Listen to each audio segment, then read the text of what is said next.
অনুষ্ঠিত হতে যাচ্ছে উক্ত ইফতারে উপস্থিত আমার সর্বসম্মানিত শ্রদ্ধাভাজন সভাপতি সাহেব। আজকে ইফতারে উপস্থিত রয়েছেন আমার সর্বসম্মানিত শ্রদ্ধাভাজন নেতা, তিনি সাড়ে 17 বছর গণবিক্ষোভের মতো আমাদেরকে ছাড়া দিয়ে রেখেছেন। সকল আন্দোলন সংগ্রামে উনি সশরীরে আমাদের সাথে রয়েছেন। আমার সেই প্রাণ প্রিয় নেতা উত্তর দক্ষিণের মহানগরী কবি জনাব আব্দুল রহমান বাচ্চু সাহেব আমার বক্তৃতার ভূমিকা না রেখে সংক্ষিপ্ত করতে যাচ্ছি।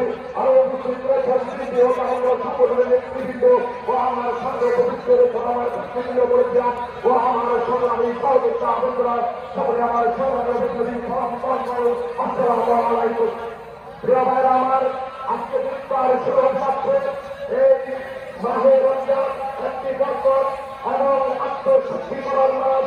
এই মাস থেকে আমরা আসুন প্রতিজ্ঞা করি সরকার আমরা বিগত 17.5 বছর এই মাস ইফতারি করতে পারে নাই, আমাদের পরিবার ইফতারি করতে পারে নাই, আমার পরিবারের মেয়ের ইফতারি করতে পারে নাই, তার জন্য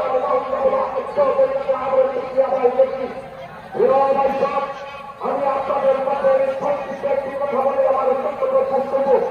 আপনারা দেখেছেন আমাদের আত্মীয় ভাই 17 বছর